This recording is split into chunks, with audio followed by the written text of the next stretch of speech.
نحمده ونصلي على رسوله الكريم اما بعد اعوذ بالله من الشيطان الرجيم واما من خاف مقام ربه ونهى النفس عن الهوى فإن الجنة هي المأوى۔ معزز سامعین گرامی قدر، کل ہم نے آپ کے سامنے اس بات کو رکھا تھا کہ ہمارے اسلاف صحابہ اکرام نبی محترم اللہ رب العزت کے خوف سے زار و کتار رویا کرتے تھے، اور اللہ کے خوف سے رونا یہ بڑا اجر و ثواب کا باعث ہے اور یہ شریعت کا مطلوب و مقصود ہے۔ صحابہ بیان کرتے ہیں کہ نبی کریم صلی اللہ علیہ وسلم جن کی اگلی پچھلی خطاؤں کو اللہ رب العزت نے معاف کر دیا ہوا ہے، جو خطا معصوم عن الخطا اگر حقیقی معنوں میں ہیں تو وہی ہیں کہ اللہ کا چیک اینڈ بیلنس ان کے اوپر اس قدر زیادہ ہے کہ گناہ کرنے کی تو نوبت ہی نہیں آتی، ذرا برابر بھی غیر پسندیدہ کوئی بات ہو، حتیٰ کہ ماتھے کے اوپر ایک بل بھی ہو تو اللہ رب العزت اصلاح فرما دیتے ہیں۔ عبس وتولی، وہ نبی جس کی اگلی پچھلی خطاؤں کو معاف کر دیا گیا، جس نے قیامت کے دن شفاعت کرنی ہے، جس کے کہنے پہ حساب کتاب شروع ہونا ہے، جو سید ولد آدم ہیں، جو سید الانبیاء ہیں۔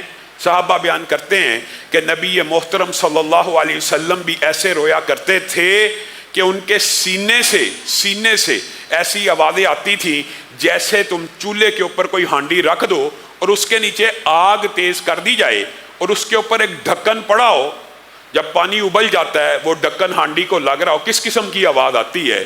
تو اتنی زور سے نبی محترم کے سینہ مبارک سے بھی رونے کی وجہ سے آواز آتی تھی۔ اور نبی کریم صلی اللہ علیہ وسلم جب صحابہ کو ڈرایا کرتے تھے، یا ایھا الناس اتقوا ربکم ان زلزلۃ الساعۃ شیء عظیم، یہ جب آیت مبارکہ کی نبی کریم صلی اللہ علیہ وسلم نے تلاوت کی، اور ساتھ یہ تو خیر قیامت کے دن کی ہولناکیاں ایک الگ مستقل موضوع ہے، لیکن یہاں پہ کہا کہ تمہیں پتہ یہ کون سا دن ہوگا؟ صحابہ نے کہا کون سا دن ہوگا؟ نبی کریم صلی اللہ علیہ وسلم نے ڈرانے کے انداز میں کہا یہ وہ دن ہوگا کہ آدم علیہ السلام کو اللہ مخاطب ہو کے کہے گا اپنی اولاد میں سے جہنمیوں کو علیحدہ کر لو۔ حضرت آدم پوچھیں گے اے اللہ میری اولاد میں سے کتنے جہنمی ہیں؟ تو اللہ رب العزت ان کو کہیں گے کہ اپنی اولاد میں سے ہر 1000 میں سے 999 کو جہنم کے لیے علیحدہ کر دو۔ صحابہ زارو کتار رونا شروع ہو گئے۔ نبی محترم صلی اللہ علیہ وسلم نے ان کو تسلی اور تشفی بھی دی کہ اللہ کی بارگاہ میں رونے سے اور تم جیسے لوگوں کو ان احوال میں شامل نہیں کیا جائے گا۔ لیکن میرے بھائیوں، حقیقت بات یہی ہے، حقیقی عقل مند وہی ہے جو اللہ سے ڈر گیا، جو اللہ رب العزت کے خوف میں مبتلا ہو گیا۔ حقیقی عقل مند وہی ہے جس نے اللہ کے خوف کو اپنے دل میں جاگزیں کیا، اور یہی رمضان کی گرد و غایت ہے۔ اور اللہ کا خوف جلوت میں تو ہے، خلوت میں نہیں ہے۔ آج آزمائشوں نے، آج گناہوں کے لیے موجود فیسیلیٹیز نے، سہولتوں نے نئے ایک دور کا آغاز کر دیا ہے۔ حقیقت بات ہے، آپ غور کریں، سابقہ ادوار میں بھی گناہ تھے، سابقہ ادوار میں بھی گناہوں کے مواقع بھی تھے، لیکن گناہ کے لیے کچھ نہ کچھ سٹرگل، کچھ نہ کچھ محنت بھی کرنی پڑتی تھی۔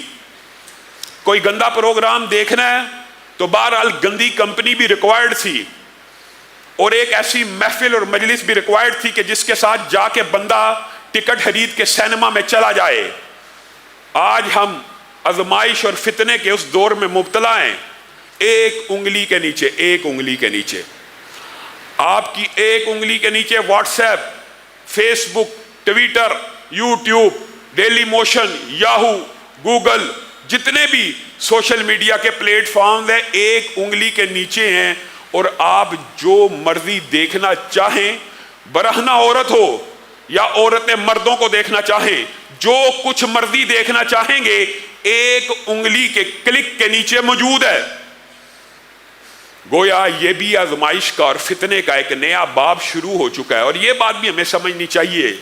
جو آیت آپ کے سامنے میں رکھتا ہوں، لِيَعْلَمَ اللَّهُ مَن يَخَافُهُ بِالْغَيْبِ، آپ کو پتہ ہے نا، یہ صحابہ کے بارے میں تھا کہ جب حالت احرام میں جاؤ گے تو جانور تمہارے ہاتھوں کے پاس پھریں گے، پہاڑوں پہ چلو گے، کنہائیوں میں پھرو گے تو جانور تمہارے پاس آئیں گے، اور جو پاس نہیں آئے گا تمہارے نیزے کی ریچ بھی ہوگا. اب بتائیے، تطبیق کیجئے، گویا اللہ رب العزت ان صحابہ کو بھی کہہ رہا ہے کہ تمہارے لیے تنہائیوں میں گناہوں کو آسان کر دیا جائے گا. حالت احرام میں شکار منع ہے. کیسا امن پسند بات آئی ہے ضمنی طور پہ. مذہب ہے کہ جس مذہب میں 2 کفن جیسی چادریں پہن کے اللہ کے لیے جانور اور پرندوں کو بھی مارنا حرام ہے، کیا وہ مذہب کسی بے گناہ انسان کو مارنے کی اجازت دے سکتا ہے؟ خواہ پروپیگنڈا ہے. یعنی تنہائی کے اندر صحابہ کو کہا گیا گناہوں کو یہ بات آسان کر دی جائے گی. اور آج کے دور میں تطبیق کیجئے. حقیقی بات یہ ہے، جو بندہ آج بھی حیا رکھتا ہے، اللہ کے فضل سے ہم سب مسلمان ہیں. آپ نے دیکھا ہوگا ہماری کفیات خلوت میں مختلف ہیں اور جلوت میں مختلف ہیں. لوگوں کے سامنے ہم حاجی ہیں، نمازی ہیں، مولوی ہیں، علامہ ہیں، مفتی ہیں. لوگوں کے سامنے نمازی ہیں. لوگوں کو میری کرپشن کا پتہ نہ چل جائے، لوگوں کو میری بے حیائی کا پتہ نہ لگ جائے، لوگوں کو میری بد عملی کا پتہ نہ لگ جائے. یستخفون من الناس ولا یستخفون من اللہ وہو معہم.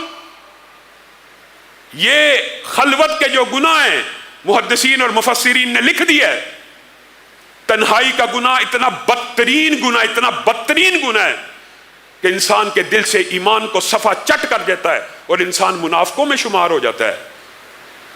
لوگوں کے سامنے اور زندگی، تنہائی میں اور زندگی، اور لوگوں سے ڈرتے اور اللہ سے نہیں ڈرتے. اللہ نے منافقوں کے بارے میں یہ بات قرآن پاک میں کہا ہے. لوگوں کا خوف ہے، لوگوں کے سامنے اچھا بننا اچھا لگتا ہے، لوگوں کا بڑا خوف ہے. اور یہ شرم ہوتی ہے لوگوں کی، ہونی بھی چاہیے. معاشرتی اخلاق اور اقدار اور یہی بات کا تقاضا ہے. لیکن اس اخلاق کا تقاضا یہ ہے، اگر اللہ کی مخلوق سے ڈرتے ہو اس کے سامنے کہ ان کو ہمارا پتہ چل جائے گا، تو جب تم تنہا ہوتے ہو تم یہ گمان کرتے ہو تمہارا رب تمہیں دیکھ نہیں رہا یا تمہارے ساتھ نہیں ہے. اس سے کیوں نہیں ڈرتے؟ حقیقت میں تو اس سے ڈرنا چاہیے. ان تعبد اللہ کانک تراہ. اسلام کا مقصود اور مطلوب یہ ہے. احسان کیا ہے؟ حدیث جبریل بھی آپ سب نے سنا ہے، پڑھا ہے. احسان کیا ہے؟ احسان سے مراد یہ ہے، مطلوب ہے مومن کی، بندہ مومن سے جو مطلوب ہے، اللہ کو کیا مطلوب ہے؟ ان تعبد اللہ کانک تراہ. اللہ کی ایسی عبادت کرو، کیسی؟ جیسے رب کو دیکھ رہے ہو. فَإِن لَمْ تَكُنْ تَرَاهُ فَإِنَّهُ يَرَاكَ. اے بندہ مومن، اگر تیرے دل میں یہ خشوع و خضوع کی کیفیت پیدا نہیں ہوتی کہ تو اللہ کو دیکھ رہا ہے، یہ کیفیت پیدا نہیں ہو رہی، تو کم از کم یہ تو مان لے، یہ تو جان لے کہ وہ تو تجھے دیکھ رہا ہے. اس سے کیسے بچو گے؟ ان الذین یخشون ربهم بالغیب لہم مغفرۃ واجر کبیر. اور یہ بات بھی یاد رکھیے، تنہائی کے اندر انسان یوٹیوب پہ بیٹھا ہے، کئی مرتبہ ایسے پیج آٹومیٹک کھل جاتے ہیں، کئی مرتبہ ایسی فحش تصویریں آٹومیٹک آ جاتی ہیں. پھر ان کے اوپر نظر نہیں جمانی.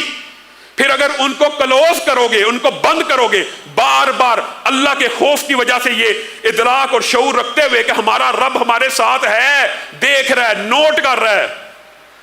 ان الذین یخشون ربهم بالغیب لہم مغفرۃ واجر کبیر. پھر ایسے ہی بندوں کے لیے اللہ تعالیٰ نے مغفرت بھی رکھی ہے اور اجر کبیر بھی رکھا ہے. جو اللہ سے غیب میں ڈرتے ہیں، بن دیکھے رب سے ڈرتے ہیں، اپنی تنہائیوں میں موقع بھی مل جائے بند کر دیا، کلوز کر دیا. بار بار جو یہ عمل کرتا ہے، وَمَن يَتَّقِ اللَّهَ يُكَفِّرْ عَنْهُ سَيِّئَاتِهِ وَيُعْظِمْ لَهُ أَجْرًا. جو اللہ سے ڈر جاتا ہے، اللہ تعالیٰ اس کے سارے گناہوں کو معاف کر دیتے ہیں، سارے کے سارے گناہوں کو معاف کر دیتے ہیں. اور ان کے لیے بہترین اجر ہے. اور یہی صورت ملک میں ہے کہ ان کے لیے بہت بڑا اجر اللہ رب العزت نے تیار کیا. کن لوگوں کے لیے؟ حقیقت یہ ہے، اگر ہماری خلوت ہماری جلوت کی طرح پکیدہ ہو جائے، اللہ کی قسم تب ہم ولی اللہ کہلانے کے حقدار ہیں. اور دھرتی کے اوپر ولی اللہ صرف وہی ہے جس کی تنہائیاں پاک ہیں. ہاں، وہ ولی اللہ ہے جس کی تنہائی پاک ہے اور جس کی تنہائی گناہوں سے آلودہ ہے. وہ تہامہ پہاڑ جیسے اعمال لے کے آئے، جس کا وزن دیکھنے میں بہت زیادہ ہو، جو دیکھنے میں بہت ہی بڑے دکھتے ہوں. کل قیامت کے دن حضرت ثوبان کی حدیث میں یہ بات موجود ہے. ایسے ایسے لوگ آئیں گے وزنی وزنی پہاڑوں سے بھی زیادہ بڑے بڑے نیک اعمال سجے ہوئے دائیں بائیں لے کے چل رہے ہیں، اور بندہ بھی شاید اس وقت مطمئن ہوگا، لیکن بل الانسان علی نفسہ، ہر انسان اپنی آپ کا اس کو پتہ ہی ہوتا ہے میرے حقیقی عمل کیا ہیں۔